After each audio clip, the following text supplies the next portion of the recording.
예수님 곁에 선 남자들이란 말씀의 제목으로 은혜를 나누려고 합니다. 지난주에 설교에 예수님 곁에 선 여인들 그랬더니 그럼 남자는 없을까 생각하셨는지 모르겠어요. 있습니다. 그래서 그 말씀을 드리려고 합니다. 예수님의 마지막 곁에 선 남자들, 그 사람들을 중심으로 말씀을 나누려는데 예수님의 장례를 치렀던 사람들입니다. 아리마대 사람 요셉, 그리고 유대의 관원이었던 니고데모. 대표적으로 이렇게 두 명인데 한 명이 더 있겠죠? 어떤 사람이겠습니까? 오늘 이 사건의 기록들을 생생하게 증언한 사람, 예수님의 제자, 그러니까 사도 요한입니다. 물론 이제 요한복음에서는 요한이 자기를 나는, 저는 뭐 이런 표현이 없어요. 그냥 예수께서 사랑하시는 제자 이렇게 말합니다. 그것은 어떻게 보면 요한에게 있어서는 주님이 나를 사랑하셨다라는 확신들이 있는 거죠. 물론 뭐 예수님의 제자들 예수님 다 사랑하셨겠지만 요한은 자기가 예수님의 특별한 사랑을 받았다라고 하는 그런 확신 가운데 그런 자신감을 가지고 예수님을 끝까지 증거하고 그리고 예수님을 증언하고 그리고 편지를 써서 초대교회 성도들을 위로하고 격려하는 일들을 끝까지 했던 것을 알 수 있습니다. 오늘 예수님의 마지막을 지켰고 그리고 또 예수님의 장례를 모셨던 사람들의 그 믿음과 행동들을 통해서 오늘 우리도 끝까지 주님 잘 섬기는 믿음을 다짐하는 귀하고 복된 시간 되시기를 간절히 바랍니다. 아리마대 사람 요셉과 니고데모 그리고 사도 요한, 이 세 사람, 이렇게 주님을 잘 섬기는 사람들의 특징이 있는데 그들은 세상을 두려워하지 않았습니다. 한번 따라합니다. 세상을 두려워하지 않는 믿음. 세상을 두려워하지 않는 믿음입니다. 잠언 29장에 보면 사람을 두려워하면 올무에 걸리지만 여호와를 의지하는 자는 안전하게 될 것이다. 그렇게 말씀합니다. 사람을 두려워하면 올무에 걸린다는 거예요. 사람의 올무, 상황의 올무, 그리고 주변 시선의 올무에 걸린다는 거예요. 그러나 하나님을 의지하는 사람은 안전하게 될 것이다. 여러분이 하나님을 의지하는 안전한 사람들 되시기를 간절히 바랍니다. 하나님이 우리를 지켜주신다는 거예요.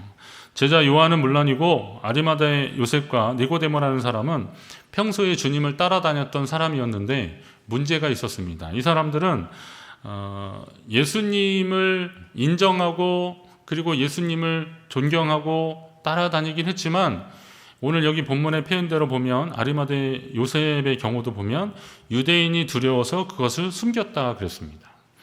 자기가 예수를 따르는 사람이다, 예수의 제자다라는 말을 하는 순간 거기에 따르는 불이익이 좀 두려워서 그들은 솔직히 자기가 예수님의 제자라는 말을 사람들 앞에 이야기를 하지 못했던 겁니다. 그렇게 살았던 겁니다. 니고데모는 우리가 아는 대로 밤에 예수님을 찾아왔잖아요. 주변 사람들의 시선이 두려웠던 사람입니다. 그래서 마음으로만 주님을 따랐던 사람입니다. 그러나 주님이 십자가에 달려 돌아가시는 것을 보면서 그들 마음 가운데 변화가 일어났던 것이죠. 주님이 마지막 순간까지 저들을 용서해달라고 하나님 앞에 기도했고 그리고 하나님 앞에 다 이루었다 그렇게 하나님 앞에 그렇게 선포하고 사람들에게 선포하면서 숨을 거두시는 그 예수님을 보면서 세상에 어떤 사람이 저렇게 마지막까지 자기 삶을 후회 없이 내어 던질 수 있겠는가. 그리고 그것이 바로 우리를 위한 것이다 라는 사실을 깨닫는 순간부터 이전에는 두려워서 예수님의 제자란 말을 하지도 못했는데 이제 예수의 제자다운 행동을 하기 시작했던 겁니다. 사실 사람을 두려워한다는 것은 세상을 두려워한다는 것입니다. 여러분, 세상이 왜 두려운 것일까요? 세상은 우리가 사는 곳이기 때문에 어떤 기회도 주어지고 또 많은 것의 가능성이 놓여져 있는 것이 세상이긴 하지만 그러나 세상 가운데 하나님의 자녀, 하나님의 백성, 그리스도인으로 살기는 사실 쉽지 않습니다.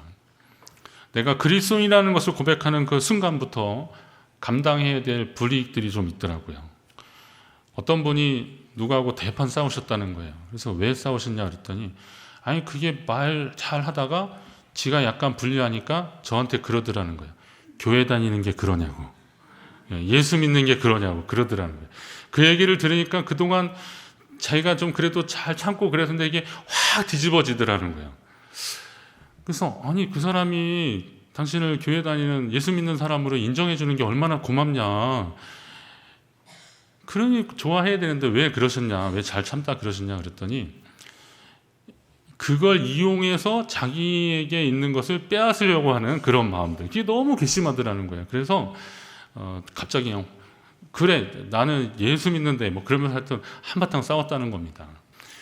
그것을 이렇게 우리가 이 땅에서 하나님의 자녀다, 믿음의 백성이다, 그리스도인이라 말하고 선포하는 거 사실 쉽지 않습니다. 제가 지금 말씀드린 그런 예만 보더라도 그것을 인정하고 선포하기가 쉽지 않은데, 그런 경우들이 결국은 오늘 우리의 믿음을 가로막히고 연약하게 만든다는 것이죠.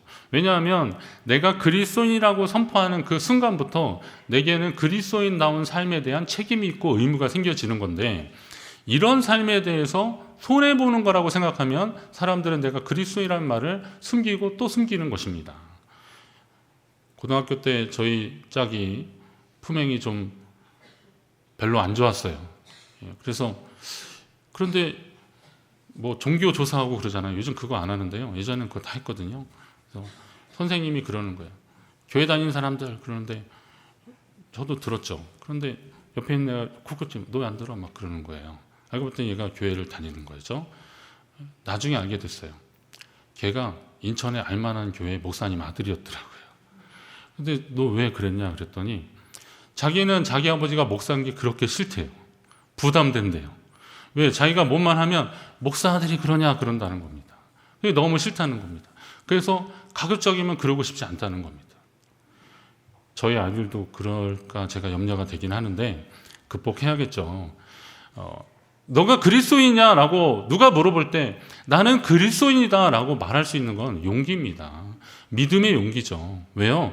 그것으로 인한 불이익을 감수하겠노라라고 하는 믿음의 용기입니다. 왜냐하면 주님이 한 번도 나를 부인하지 않으셨는데, 주님이 나를 한 번도 실망시키지 않으셨는데, 내가 이 많은 사람들 앞에서 나는 그리스도인이다 그 말 한 번 제대로 못한다면 내가 어떻게 주님 사랑한다고 할 수 있겠냐라는 겁니다. 아주 기본적이고 쉬운 말 같지만 여러분 안에 예수를 인정하는 믿음이 계속되기를 주의 이름으로 축원합니다. 설교를 준비하면서 그 영화 생각나더라고요. 불의 전차라는 영화 아십니까? 그 영국의 육상 영웅 두 사람에 대한 이야기인데, 그 1924년도 파리 올림픽이 있었는데 거기에 출전한 두 사람의 이야기입니다. 한 사람은 아브라함 헤럴드라고 하는 사람이 있었고, 한 사람은 에릭 리들이라고 하는 사람이 있었는데, 이 아브라함이라고 하는 사람은 유대인이었습니다. 그런데 1차 세계대전 이후에 유럽의 반유대적 감정이 굉장히, 정서들이 굉장히 팽배해가지고 유대인에 대한 감정이 별로 안 좋은 상황인데 하필 자기가 유대인이잖아요. 그리고 또 유대인들은 그 소설 있잖아요. 셰익스피어 거기에 보면 베니스 상인가 뭐 이런 걸 보면 악덕 고리대금 업자들, 이런 사람들은 꼭 유대인들이 그걸 악역을 도맡더라고요. 근데 하필 이 아브라함이라는 사람이 그 고리대금 업자의 아들이었던 거예요. 그런데 집안이 좀 괜찮고 그리고 똑똑하고 그러니까 당시에는 뭐 영국의 명문이 있네, 캠브리지 대학에 들어간 겁니다. 그런데 자기의 그런 핸디캡이 있으니까 그것을 어떻게 좀 만회하려고 자기가 잘할 수 있는 것들이 있었는데 그게 이제 달리기였던 거죠. 그래서 그걸로 사람들에게 인정받으면서 자기가 유대인이라는 것에 대한 어떤 편견을 좀 바꿔보려고 노력을 하는 겁니다. 에릭 리들이라고 하는 사람은 그 아버지가 스코틀랜드 신실한 기독교인이고 또 선교사였는데 선교사의 아들인 거죠. 그러니까 이 사람은 하나님을 경외하는 믿음의 삶을 살았던 겁니다. 그리고 그는 자기에게 있는 신체적 그 우월감, 그러니까 우월성, 이런 것은 특징, 그것은 이제 잘 달리는 건데, 이건 하나님이 우리에게, 인간에게 주신 어떤 신체의 특징들, 그리고 그 좋은 선물들을 나타내고 드러내는 도구로서 운동을 열심히 했던 겁니다. 하나님이 우리에게 이런 좋은 은사를 주셨다, 선물을 주셨다라고 하는 그런 차원에서 그렇게 열심히 한 겁니다. 그러니까 아브라함의 입장에서 보면 이 에릭 리들은 정말 그냥 믿음의 신실한 삶을 사니까 사람들이 인정하고 또 그렇게 생활의 모범이 되고, 그러니까 어떻게 하든 이것을 어떻게든 이겨보려고 경쟁을 삼아서 결국은 이 사람이 유대인임에도 불구하고 그 당시에 아주 유명했던 아랍계 육상 코치를 고용을 해서 자기 신체적 능력을 막 고양시키는 겁니다. 결국 그래서 두 사람이 올림픽에 출전을 하게 됐는데 근데 에릭 리드라는 사람이 출전 종목이 100m였는데 하필 100m 결승전이 일요일, 주일에 걸린 겁니다. 그러니까 이 사람이 그랬죠. 나는 주일에 뛰지 않습니다. 이렇게 선언하고 100m 출전을 포기하는 겁니다. 그러니까 뭐 영국에서는 난리가 났죠. 왕자까지 동원해서 설득하고 막 그랬는데도 안 되는 겁니다. 그 당시에 영국의 언론들이 뭐라 그러냐면 옹졸한 신앙인, 뭐 배신자, 막 이런 이야기들이 에릭 리들에게 붙어 있었습니다. 아브라함이 이제 그 틈에 그 사람이 대신 이제 100m 출전해서 그는 100m에 금메달을 따게 됩니다. 그리고 났는데 동료들의 배려로 이 에릭 리들이 400m에 출전을 했는데 거기에서 금메달을 따는 거예요. 역시 이제 그건 주일이 아니라 월요일에 그런 거죠. 여러분 100m 선수가 400m에서 금메달을 따는 거는 정말 기적입니다. 100m 선수는요 10초 안에 세계 기록이 뭐 10초 아니잖아요. 9초 몇인데 이게 보니까 숨을 쉬지 않고 뛰는 거예요. 단숨에 뛰는 거예요. 호흡법이 달라져요. 물론 이제 1924년도는 그 정도의 운동 역학이 발전되지 않아서 그렇게 뛰진 않았겠지만 그러나 100m 선수하고 400m 선수는 주법도 다르고 호흡도 다른데 그런데 그 세계 올림픽에서 금메달을 땄다는 겁니다. 그러니까 이제 그에 대한 생각들이 다 바뀌고 그리고 영웅이라는 칭송을 받게 되는데 여기에서 끝이 아니라는 거죠. 에릭 리드라는 사람은 아버지를 따라서 아버지의 뒤를 이어서 중국의 선교사로 가서 거기에서 선교 활동을 하다가 결혼도 하고 가정도 있었는데 그 2차 세계대전 이제 중국하고 일본하고 또 계속 싸우고 막 그러잖아요. 그러면서 중국에 굉장히 좀 상황이 어려워지니까 가족들은 캐나다로 다 보내버리고 그리고 거기에서 사역을 계속합니다. 복음 사역을 계속하다가 수용소에서도 사람들에게 계속 복음을 전하다가 면역력이 떨어지고 약해가지고 결국 거기서 죽음을 맞이하는 겁니다. 전쟁이 끝난 다음에 영국 사람들이 에릭 리들에 대한 이야기를 들었어요. 그러고 나서 그를 다시 발견하고 그리고 그에 대한 칭송이 이어지기 시작하는 겁니다. 세상의 사람들은 경주를 통해서 월계관, 그 면류관을 얻으려고 노력을 하지만 에릭 리들 같은 사람은 그에게 있어서 하나님이 허락하시는 썩지 않는 면류관을 위해서 달려간 사람이다. 이렇게 사람들이 칭찬했던 겁니다. 옹졸한 기독교인, 옹졸한 신앙인, 그리고 배신자라는 이름이 하나님을 경외하고 세상을 두려워하지 않는 믿음으로 살았던 이 사람에게 다시 칭송으로 바뀌는 그런 역사가 있었던 것입니다. 사도행전 4장에 보면 베드로와 요한이 대제사장을 비롯한 유대 지도자들한테 그런 경고를 받는 거죠. 다시는 그 이름을 전하지 말라라고 하는 겁니다. 이 말은 그거 다시 전하면 너희 가만 안 놔두겠다라는 겁니다. 그런데 베드로와 요한이 그런 고백을 합니다. 하나님 앞에서 너희 말을 듣는 것이 하나님의 말씀을 듣는 것보다 옳은가 판단하라. 우리는 보고 들은 것을 말하지 아니할 수 없다. 이렇게 말하는 겁니다. 하나님 앞에서 세상의 이야기를 들을 것이냐 아니면 하나님의 이야기를 들을 것이냐 그리고 우리가 보고 들은 것을 말하지 않을 수 없다라고 그렇게 고백하고 있습니다. 갈라디아서 1장에 보면 사도 바울도 비슷한 고백을 하고 있죠. 이제 내가 사람들에게 좋게 하랴 하나님께 좋게 하랴 사람들에게 기쁨을 구하랴 내가 지금까지 사람들의 기쁨을 구하였다면 나는 그리스도의 종이 아니다. 그렇게 고백합니다. 여러분 한 사람이 그리스도 예수의 종인지 세상의 종인지 아는 방법이 있어요. 그거는 그가 누구를 두려워하느냐에 따라서 다른 겁니다. 세상을 두려워하는 사람이라면 그는 세상의 종인 겁니다. 그러나 하나님을 경외하고 하나님 의식하는 사람은 하나님의 사람입니다. 여러분이 하나님의 사람 되시기를 간절히 바랍니다. 세상을 두려워하는 자들이 아니라 내가 그리스도인이라고 하는 것을 선포하는 그 순간에 내가 받을 불이익을 염두해서 약해지는 사람들이 아니라 내가 온전한 그리스도인으로서의 삶을 살아가고 그것이 그리스도 안에서 하나님의 자녀이기 때문에 그렇다라고 하는 그런 모습으로 세상에 나타내고 증거하는 그런 성도의 삶, 하나님의 사람의 삶이 되시기를 주의 이름으로 축원합니다.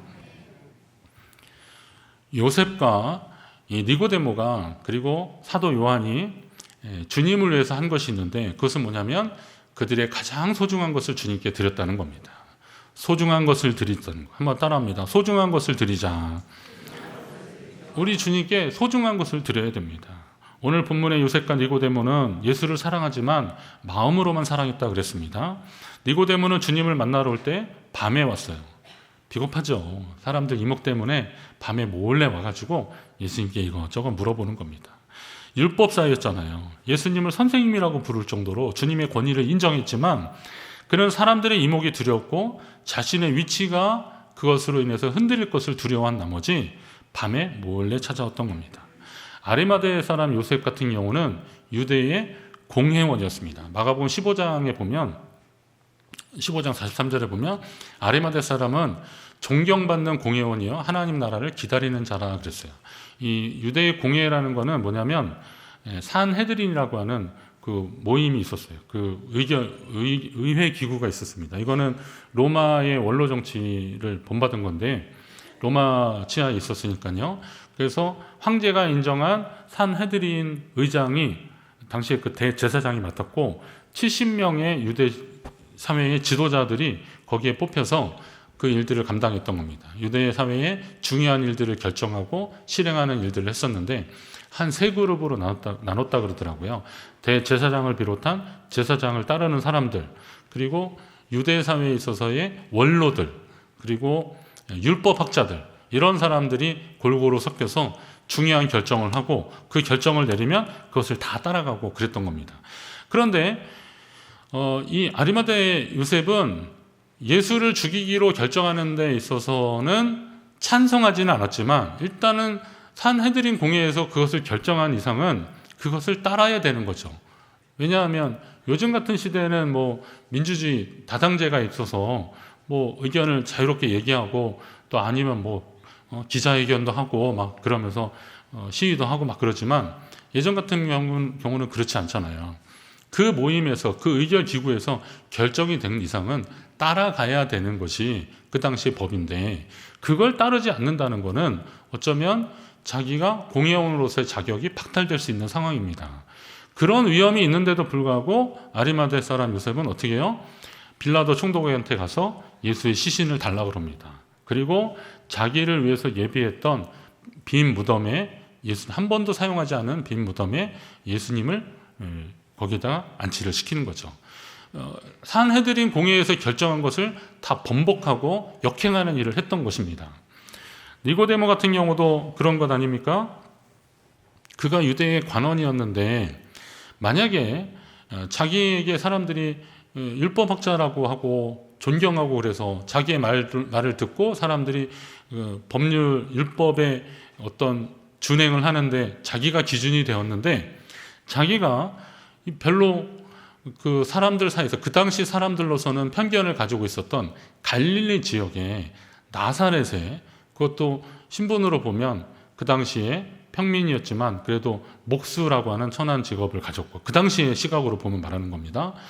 그런 그 사람의 제자라고 말한다는 것은 자기가 그동안 누렸던 사회적 지위나 권한 이런 것들을 다 내려놓는 일들인 겁니다. 이건 쉽지 않은 일입니다. 자기가 그것을 인정하면 말입니다. 그런데 니고데모는 그것을 인정하기 시작한 거죠. 예수님의 마지막 모습을 보고. 그래서 어떻게 했습니까? 모략과 침향 섞은 것을 여기 보면은 100리트라쯤 가져왔다 그랬는데 이게 무게로 달아보면 한 30kg가 넘는 건데요. 이 모략이나 침향 같은 섞은 것을 30kg라 그러면 이게 엄청난 거예요.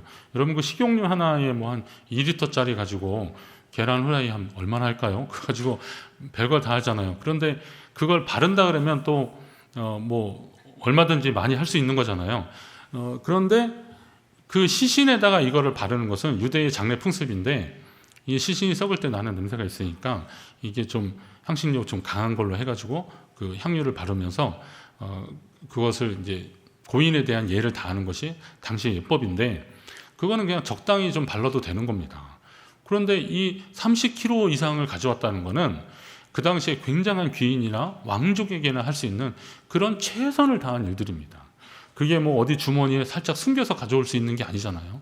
밤에 몰래 왔던 것처럼 주머니에 살짝 숨겨서 올 수 있는 것도 아니고 그걸 큰 항아리도 어디든 그렇게 가져왔을 거라는 거예요. 그럼 사람들은 그 니고데모가 그걸 가져오는 것을 보는 순간부터 아니 저 니고데모가 예수라는 자에게 왜 저러느냐라고 비난할 수 있고 또 니고데모가 그동안 했던 거에 비하면 야, 우리 니고데모 괜히 신뢰했던 거 이거 다 취소다.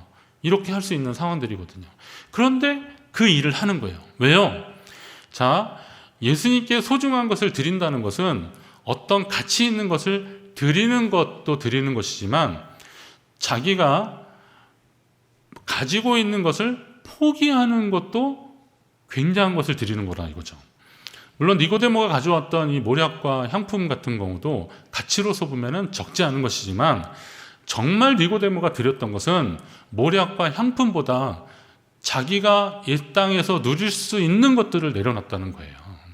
아리마대 사람 요셉 같은 경우도 그가 뭐 무덤을 하나 제공하는데 무덤의 가치로 보면 뭐 그 당시에 얼마니까 화폐 단위로 얼마고 지금 얼마고 이런 계산이 의미가 없는 게 무덤을 하나 제공한 것이 아니라 공회원으로서 당시에 최고의 존중을 받는 산헤드린 공회원으로서의 자격이 박탈되는 그런 일을 지금 아리마대 사람 요셉은 실행하게 된 겁니다. 사도 요한은 어땠을까요? 마지막에 있었던 예수님 곁에 있었던 남자들 중에 하나였던 사도 요한.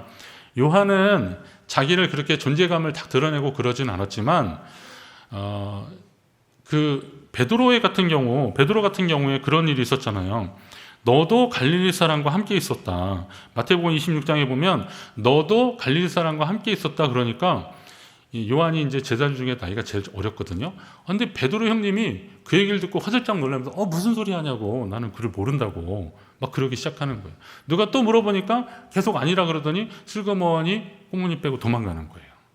그러면 어린 요한이 보기에도 또 갈릴리 사람과 같이 있었다라는 이 말이 얼마나 위험한 말이라는 걸 알고 있었던 거죠. 이제 깨달은 거죠. 그러면 자기는 예수의 제자잖아요. 나를 따라오너라. 내가 사람을 낚는 어부가 되게 하리라. 그래서 따라왔잖아요. 그럼 자기는 뭐 누가 봐도 예수의 제자인데 이게 드러나는 순간 어떻게 되겠어요? 붙잡혀서 같이 죽을 수 있는 그런 상황인데 요한은 끝까지 예수님 곁을 지키더라고요. 왜 요한이 예수님을 끝까지 지켰을까? 제가 여러 가지 좀 생각을 또 해봤어요. 그런데 여기 결정적인 인물이 또 하나 더 있어요. 지난주에 예수님 곁에 있었던 여인들 4명이 예수님의 어머니 마리아, 그리고 야고보와 요한의 어머니 살로메라 그랬잖아요. 그리고 글로바의 아내 마리아, 그리고 막달라 마리아 4명인데 이 야고보와 요한의 어머니 살로메가 누구예요? 자기 엄마잖아요. 어머니가 거기 있으니까 요한이 뭐 찌르면서 얘기했죠. 어머니 여기 계속 있으면 우리도 잘못될 수도 있어요. 막 그러는데 어머니가 너 무슨 소리냐? 우리가 지금 저 갈릴리부터 우리 예수님이 어떤 분인지 알고 여기까지 왔는데 우리가 마지막 순간에 예수님 포기할 수 있냐? 버릴 수 있냐? 예수님 저렇게 십자가에 달리시는데 우리가 예수님 곁을 어떻게 떠나겠느냐? 라고 할 때 요한에게서는 어머니를 통해서라도 그렇고 무한한 책임감을 느끼는 거죠. 예수님의 어머니 마리아는 이제 뭐 이모라 그랬으니까 이모 아니에요. 예수님의 이모가 살로메면 이제 살로메의 아들에게는 예수님의 어머니 마리아가 이모잖아요. 이모도 있고. 그리고 또 그 당시에 갈릴리부터 따라왔던 그 여인들을 봤을 때 사도 요한은 이들을 버리고 나만 살겠다고 도망갈 수는 없었던 거죠. 책임감이 그에게 있었던 겁니다. 그래서 끝까지 예수님 곁에 남아 있었던 사람. 어쩌면 요한이 어린 나이였기 때문에 아직도 살 날이 창창한데 많이 남아있는데 자기 생명과 인생을 예수님 십자가 곁에 함께 묶어두고 있는 거예요. 이런 삶이 예수님께 가장 소중한 것을 드렸던 세 사람이라는 거죠. 아리마대 사람 요셉, 니고데모, 그리고 사도 요한. 이런 사람들의 헌신과 이런 사람들의 섬김과 충성이 있었기 때문에 오늘 예수님의 이야기가 지금까지 계속 전해지고 있는 겁니다. 여러분은 예수님을 영접하고 있으면서 어떤 것을 포기하셨습니까? 주님께 어떤 것을 드리셨습니까? 우선은 여러분이 지금 그 자리에서 주님을 더 잘 섬기시기를 주의 이름으로 부탁드립니다. 여러분, 우리가 몸을 가지고 뭘 이렇게 막 봉사하고 그런 것도 봉사지만요, 오늘 이렇게 예배하는 것도 하나님 앞에서의 봉사입니다. 예배의 자리를 끝까지 잘 지키시기 바랍니다. 예배자의 자리에 하나님 앞에 끝까지 서시기를 주의 이름으로 축원합니다. 그리고 여러분이 하나님을 섬길 수 있는 가장 젊은 때가 언제입니까?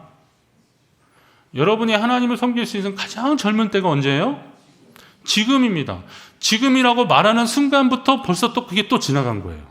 또 새로운 지금이 생기는 거죠. 그러면 지금이야말로 하나님을 가장 잘 섬길 수 있는 내 생의 가장 젊은 날이고 가장 좋은 날이라는 거죠. 이거를 아이 내가 좀 이거 정리된 다음에 언제쯤, 내가 요즘은 뭐 직장 생활도 하고 뭐도 있으니까 퇴직하고 언제쯤, 요즘 내가 건강이 안 좋으니까 건강이 좋아지면 언제쯤, 이러면서 자꾸 미루느라 하나님이 여러분에게 주신 하나님을 섬길 수 있는 가장 좋은 때를 그냥 허비해 버리시겠습니까? 그러면 안 되는 거죠. 하나님께 여러분 최선을 다하시기를 주의 이름으로 축원합니다. 교회사랑 청소에 대한 이야기를 하니까 거기에 이렇게 명단을 적으시라고 그랬잖아요. 근데 어떤 분이 오셔서 저한테 그러시는 거예요. 목사님, 저는 전에 이런 거 하기 전에도 어떤 부분을 제가 계속 했으니까 그거는 제가 꼭 하게 해주세요. 그러시더라고요. 그래서 거기다 이름을 적으시면 돼요. 그랬더니 아니 내년에도 하시면 거기다 저는 그냥 꼭 좀 해달라는 거예요. 그래서 네 그랬어요. 그럼 그러시더라고요. 제가 건강이 닿는 데까지, 육체적으로 허락하는 데까지 이거 꼭 하고 싶으니까 해주세요. 그러시더라고요. 그거는 잘 보이지 않는데요. 여러분이 그분이 그걸 하시는지 안 하는지도 몰라요. 그런데 묵묵히 그냥 그 일을 감당하시는 거예요. 하나님이 당신에게 주신 건강이 허락하는 날까지, 할 수 있을 때까지 그걸 하시겠다고 하시더라고요. 은퇴하시는 권사님이거든요. 그런데도 그 일을 그렇게 하시는 거예요. 참 감사하더라고요. 하나님의 일은 언제가 중요한 게 아닙니다. 지금입니다. 지금. 무엇이 중요한 게 아니라 지금 하고 있는 것이 가장 중요한 일입니다. 하나님 앞에 어떻게 헌신하실까 한번 더 생각해 보십시오. 그리고 오늘 여러분의 소중한 것으로 주님을 마음껏 섬기는, 그러면서 하나님 앞에 기쁨과 감사가 넘쳐나는 귀한 삶이 되시기를 간절히 바랍니다.